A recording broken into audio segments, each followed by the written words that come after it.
Então, bom dia. Com um atraso de quase 2 minutos, que aconteceu aqui devido a problemas técnicos, e dos quais eu peço desculpa. Aqui estamos para a edição da Cor do Dinheiro do dia 12 de março do ano da graça de 2021. Agora sim, estamos em direto e os problemas técnicos que eu estava a referir têm a ver com som. Portanto, eu gostava que desse lado me dissessem se o som está bem ou se tenho de fazer alguma correção. Portanto, enquanto não chegar aí o polegarzinho para cima, eu vou começar a explicar 2 ou 3 coisas antes de irmos ao período de ordem do dia. Bom, o primeiro é lembrar que este canal tem uma parceria com a Prozis e, portanto, quando você for ao site fazer compras, já sabe, na saída escreve lá no cupom Camilo, parece que está a ser tudo bem com o som, vamos a isto. Dizia eu, você escreve Camilo no cupom promocional e, portanto, a partir daí tem desconto de 10%. E depois tem ainda as promoções especiais, que eu ponho sempre no final de cada agenda, diariamente. E feito este reparo, feito este alerta, vamos então ao programa de hoje, que tem muitíssimo para falar. Já lá vão 3 minutos. Olha, o primeiro, estamos obviamente no domínio do período antes da ordem do dia, para dar os parabéns à professora Elvira Fortunato. Cientista, investigadora, eu acho que poucas pessoas em Portugal mereciam o prémio Pessoa, tanto quanto ela. Investigadora, inventora, entre aspas, no bom sentido do termo, nomeadamente eu, por exemplo, que gosto muito de eletrotecnia e eletrónica, aquela ideia dos transistores em papel é uma coisa verdadeiramente revolucionária, espetacular. Nós temos muito poucas pessoas a este nível, temos cada vez mais, é verdade, mas temos poucas pessoas a este nível que consigam aparecer lá fora. E, portanto, é de bom tom premiar quem tem este arrojo e quem tem esta qualidade. Coloca Portugal no mapa. E como eu dizia há bocadinho, há cada vez mais pessoas a surgirem de forma distinta, ou seja, com distinção na área da ciência. É uma coisa que nós temos que promover, porque a economia move-se, sobretudo, graças à inovação e também graças à gestão. Ora, são as duas coisas que têm que andar de par a par. Não é uma coisa que tenha sido tradicional em Portugal durante muito tempo e, portanto, é bom que se faça esta ligação. A própria Elvira Fortunato costuma referenciar isso, esta ligação entre o mundo da ciência e o mundo das empresas. Segundo ponto, esta história de tanques parece que nunca mais termina. Agora, soube-se ontem que o antigo diretor da Polícia Judiciária Militar parece que voltou a comprometer, entre aspas, Marcelo Rebelo de Sousa neste caso. Ao que tudo indica, com aquela história de que o Presidente terá sabido da encenação, não sei o quê. Bom, eu não sou tribunal, não quero ser, não gosto de pronunciar sobre coisas que estão sub iudice. Já agora, só um pormenor. Alguém que daquele lado do oceano, eu sei que há pessoas no Brasil que veem isto. É vergonhoso ouvir Lula da Silva dizer que isto é o maior imbróglio ou a maior vergonha jurídica. Não é jurídica, é judicial. Okay? Não confundir as duas coisas. Jurídico não quer dizer judicial. Mas enfim, dizia eu, nesta história de casos sub iudice que eu não gosto de falar, há uma coisa que ressalta, já tarda a resolução disto. Já tarda a clarificação sobre o que é que efetivamente aconteceu. Isto não fica nada bem à justiça portuguesa, sobretudo pela suspeição que cria nos portugueses em geral. Ponto seguinte. Cresce, isto tem a ver com o que eu vou desenvolver a seguir, mas fica já esta pergunta. Na segunda-feira, já esta segunda-feira, hoje é sexta, sábado, domingo, segunda, dia 15 de março, nós vamos ter cerca de 650 mil estudantes, crianças, a entrarem em escolas, primeiro ciclo, e creches. Ouviu bem? 650 mil. Isto foi anunciado antes de ontem à noite. Sexta, sábado, domingo. Chega para preparar? Já sei.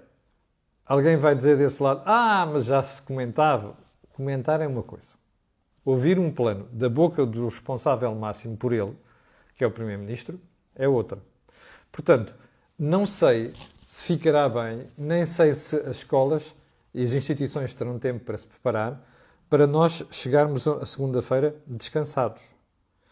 Ora, isto diz muito da nossa inacreditável incapacidade de planear a tempo e poder preparar as coisas e as pessoas para aquilo que são os desafios e as tarefas que têm pela frente. Até por outra razão, que eu vou falar a seguir, quando analisar isto em detalhe. Ponto seguinte, mais uma vacina disponível da Johnson & Johnson. Olha, aleluia, praise the Lord. Se há coisa que nós precisamos neste momento é de incrementar o número de vacinas disponíveis e, sobretudo, a produção das vacinas. Portanto, mais uma. Estão todas com o mesmo nível de eficácia, portanto, isso não é uma preocupação. É apenas o reminder, e vamos analisar isto a seguir, de que isto está muito longe de estar resolvido e mais, esta história do desconfinamento português vai depender de outras coisas. E já vamos ver isso logo a seguir. 100 mil professores vacinados até abril. Eu vi isto na manchete, salvo erro, do Correio da Manhã de hoje. Pois foi. 100 mil professores vacinados até abril. Acredita? Face àquilo que tem acontecido nos últimos tempos, eu tenho dúvidas. Em todo caso, dou o benefício da dúvida e cá estarei no final de abril para criticar se isto não se confirmar. Ponto seguinte, a vacina da AstraZeneca e aquilo que se começou a comentar antes de ontem, porque na Dinamarca, não sei das quantas, uma ou duas pessoas tiveram coágulos sanguíneos, não sei das quantas, e em 5 milhões de doses já administradas, parece que há 22 casos. Primeiro ponto. O meu setor da comunicação social precisava de fazer um bocadinho mais de pedagogia. E às vezes, isto é fruto dos tempos modernos. E sobretudo desta pressão das redes sociais de ir correr a dar notícias, porque, é uma caixa, ou então eu dei primeiro e não sei o quê. Isto interessa pouco. Interessa é fazer análise à volta dos assuntos. Então é assim. A primeira notícia que eu ouvi sobre isto, porque ia pensar assim, bem, eu agora esperava que me tivessem dito qual é a taxa normal de coágulos sanguíneos que aparecem. Deve haver estatística. Deve haver, não. Há estatísticas sobre isto. Ou seja, para as pessoas perceberem, se aqueles coágulos começam a aparecer, saem da média. Primeira pergunta. A segunda pergunta é, alguém colocou esta questão? Não vi. Pode-me ter escapado alguma coisa, mas vou-lhe dizer uma coisa. Na generalidade, não fizeram esta análise. Que é assim, antes de pormos aqui desculpem a expressão, em linguagem popular, a rotar postas de pescada, convinha perguntar o seguinte, já se fez uma autópsia para perceber se isto tem alguma relação com a vacina da AstraZeneca? Terceira pergunta, quantos casos que já aconteceu no meio de 5 milhões? Vamos fazer a percentagem? Meus senhores e minhas senhoras, meus meninos e minhas meninas, para não haver problemas de género, ok? A morte é uma decorrência da vida. Eu estou aqui, posso morrer a qualquer momento, ok? Eu apanhei Covid, não passei nada bem, ao contrário do que toda a gente costuma dizer, isto é uma coisa leve, não sei, não passei nada bem. Podia ter morrido. Isto é a lei da vida. Nós não podemos estar, de cada vez que há uma morte, a exagerar o problema. Nós vivemos em sociedade. Nós corremos riscos todos os dias de doenças e outra coisa qualquer. Agora, eu sinceramente acho que suspender uma vacina, porque 22 casos em 5 milhões de doses, desculpem lá, é esquecer uma coisa, isto é correr atrás da opinião pública, e é esquecer uma coisa, que é, qual é o bem maior? Vamos ver, 22 mortes, 5 milhões. 4 milhões... 982 mil, não é? Estão protegidas.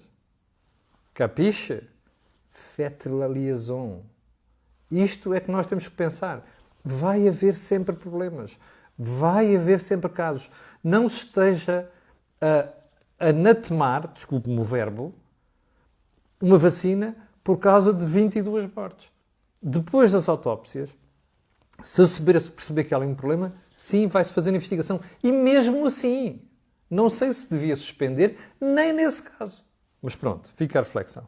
E isto é uma coisa que nós da comunicação social devíamos fazer. Então vamos lá ao programa de hoje, à agenda de hoje, que vai começar com a história do desconfinamento. Você recorda-se, na segunda-feira, salvo erro, segunda-feira ou terça, já não me recordo, aquela manchete do jornal que eu mostrei aqui, que eu acho que estava muito completa, sobre aquilo que era o calendário, o plano de desconfinamento.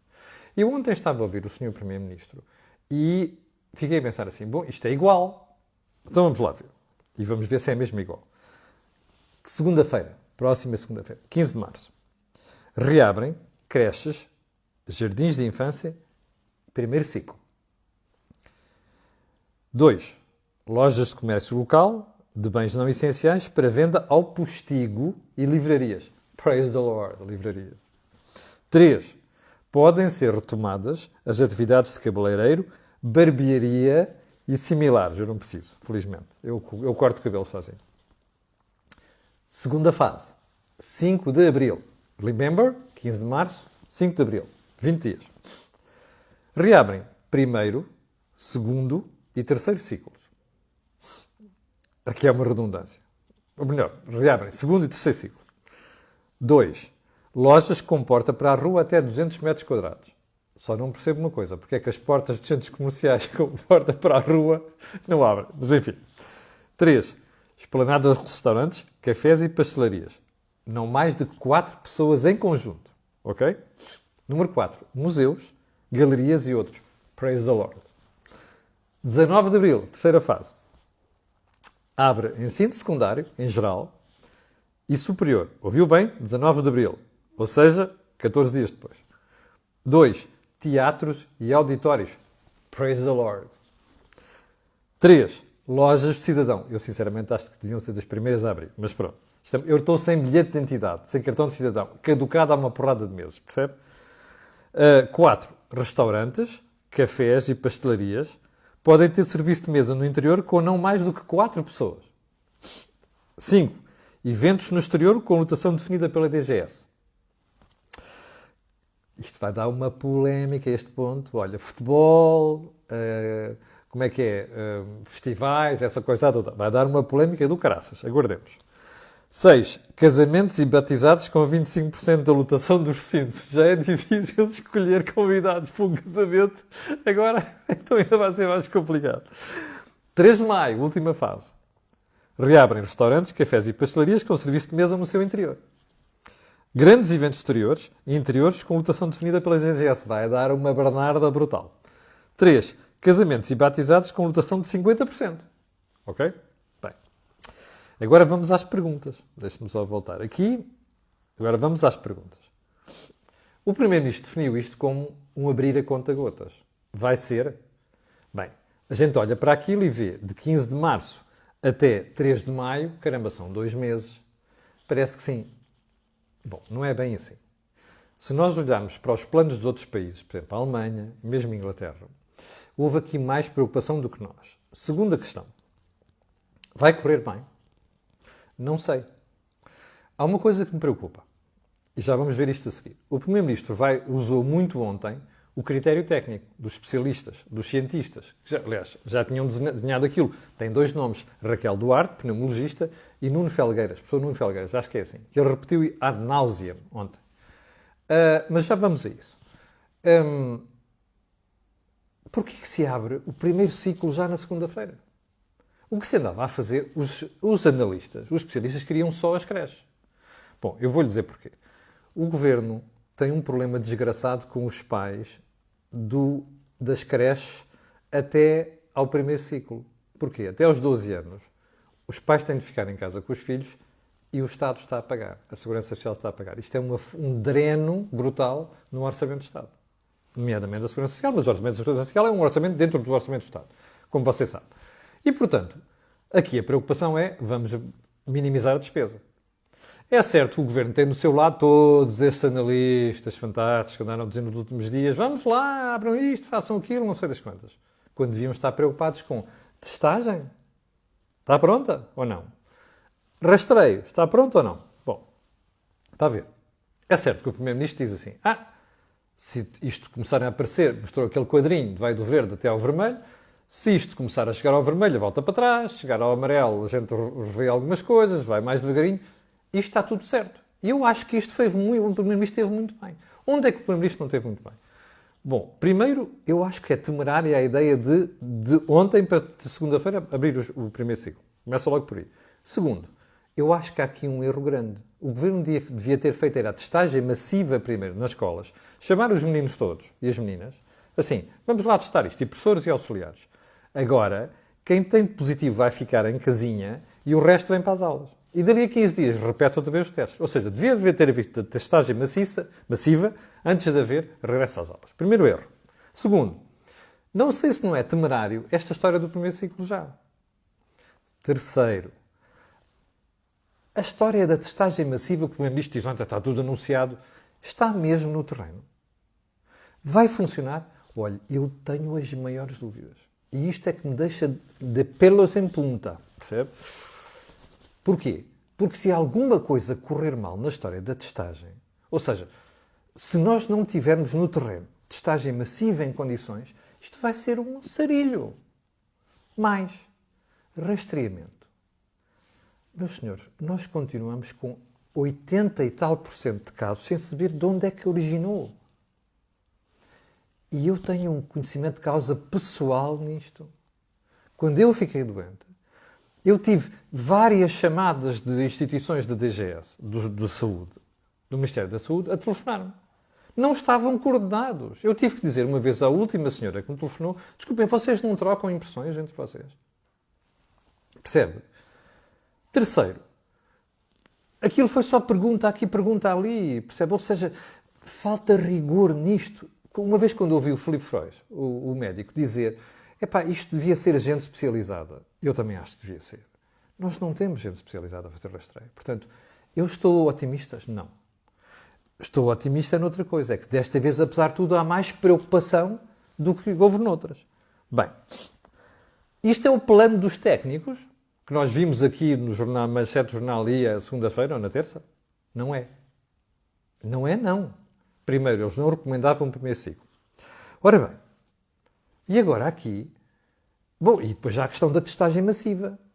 Porque por isso é que são as divergências que o Sr. Presidente da República. E agora vamos a isto. Já vimos que não é o plano dos técnicos. Bem, o Presidente da República, ontem, àquela hora, estava a voar para o Vaticano.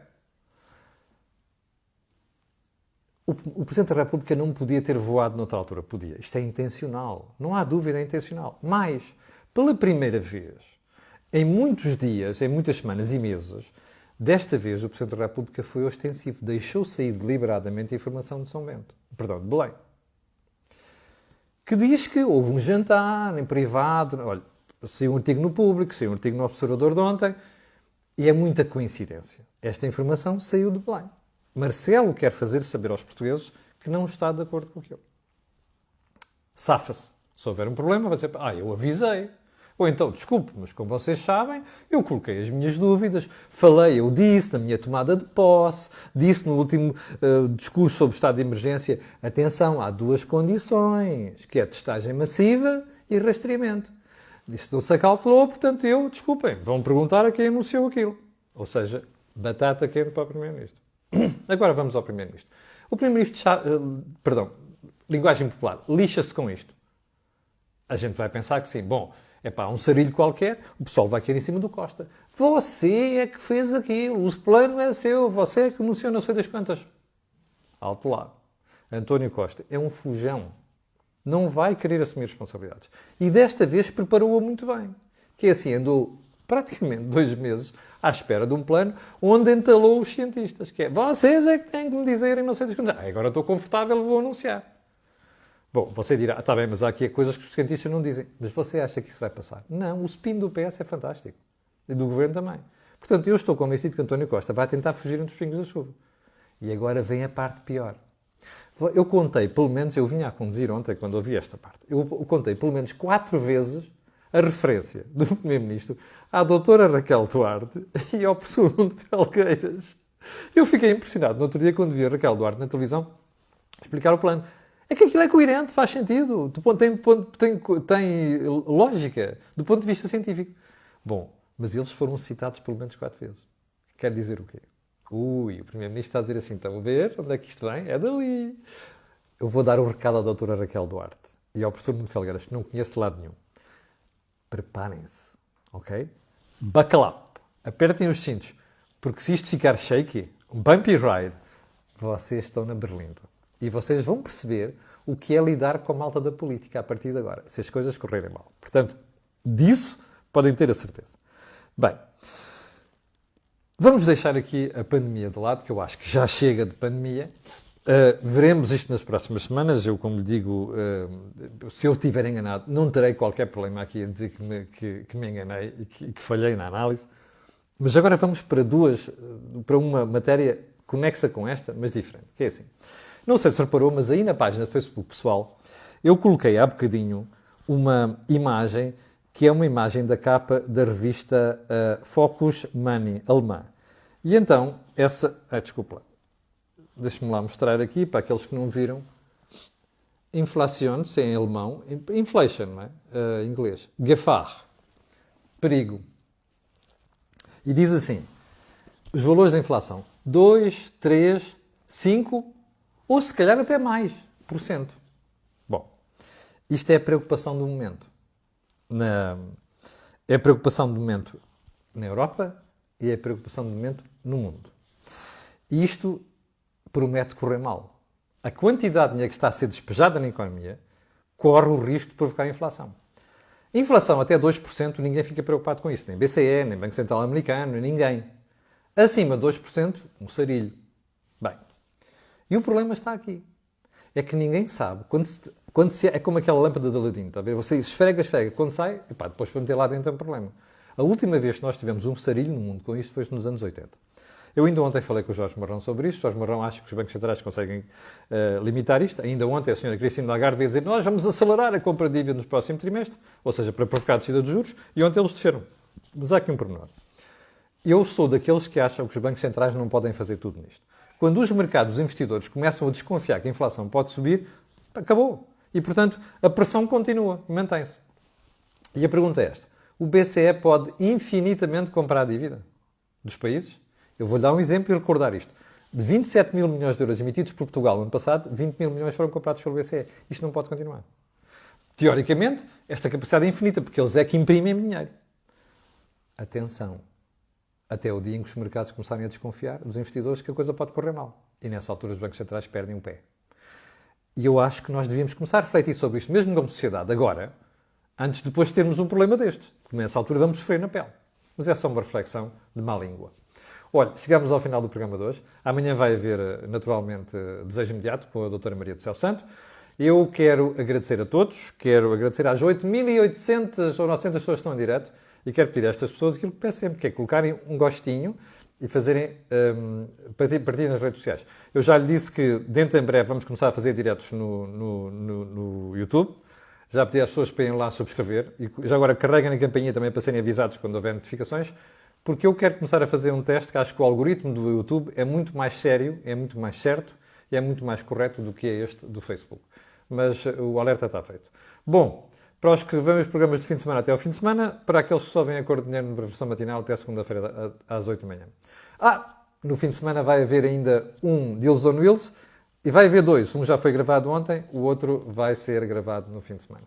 Obrigado, com licença e até segunda às 8 da manhã.